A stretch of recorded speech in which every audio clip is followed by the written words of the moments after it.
కట్టారు. అక్కడ శుక్లయజుశాఖకి చెందినటువంటి వాడు కనుక దశరథ మహారాజు గారు చెయ్యనము అంటారు. అక్కడ పెట్టేటటువంటి అగ్ని వేదికలకి ఇటకలు పేరుస్తారు. ఆ ఇటకలు పేర్చడానికి చెయ్యనము అని పేరు. అది ఎంత అందంగా పేర్చాలంటే గరుడ పక్షి తన రెండు రెక్కల్ని విప్పి ఆ శిరస్సు కొంచెం కిందకి వంచి ఆ వెనకాతల ఉండేటటువంటి పుచ్ఛాన్ని కొద్దిగా విప్పితే తల వంచి పైనుంచి కిందకి గరుడు చూస్తే ఎలా ఉంటుందో అలా ఆ ఇటకల్ని పేర్చాలి. ఆ ఇటకల్ని పేర్చడంలో సమర్థత ఉండాలి. అటువంటి చయనం చేశారట.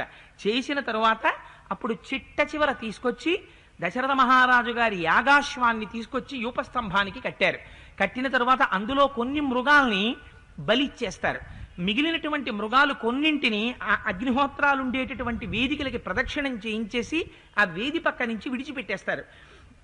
ఈ యాగాశ్వాన్ని తీసుకొచ్చి కట్టారు. కట్టిన తరువాత ఇప్పుడు అందరికన్నా గొప్ప బుద్ధితో ప్రవర్తించవలసినటువంటిది పట్టమహిషి.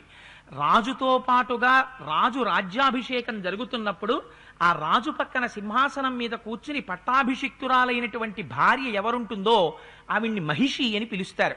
మహిషి కౌసల్య. అందుకని కౌసల్య పక్కన సుమిత్ర కైకలు ఉండవచ్చు, కానీ ప్రధాన పాత్ర కౌసల్యది. కౌసల్య అక్కడికి వచ్చింది.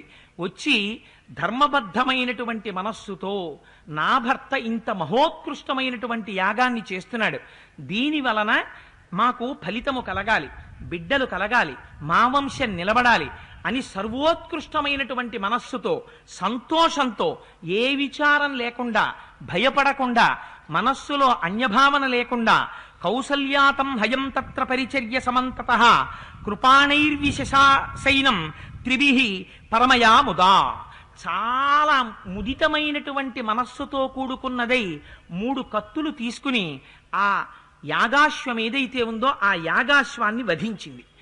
ఆ యాగాశ్వం కింద పడిపోతుంది. కొందరన్నారు అంతకు ముందే వధించబడినటువంటి అశ్వాన్ని 3 సార్లు కత్తితో గీతలు పెడుతుంది అన్నారు. మరికొందరన్నారు కాదు కాదు, అంతకు ముందు వధింపబడినటువంటి యాగాన్ని మహిషి వెళ్లి బంగారు సూదులు దాని శరీరంలో గుచ్చుతుంది అన్నారు.